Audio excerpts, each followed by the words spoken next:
Good morning. Positive for today. Alam niyo po, nakalulungkot kasi recently I received a call from a friend na nagbalita na meron daw siyang kaibigan who took her own life. At hindi nila alam na may pinagdadaanan yung kaibigan nila. Alam niyo po, may mga tao talagang magaling magdala na mukha silang positibo, masaya, malakas, okay sila. Pero sa totoo lang, sa kalooban, may pagtutunggalina.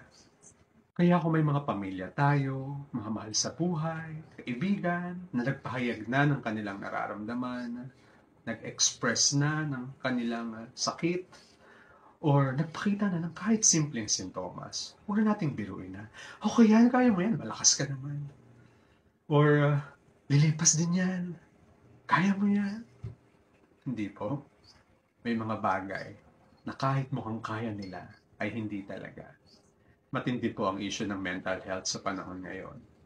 Kaya naway mas maging bukas tayo sa feelings ng iba. Kahit kilala natin malakas siya, masayahin siya o positibo siya.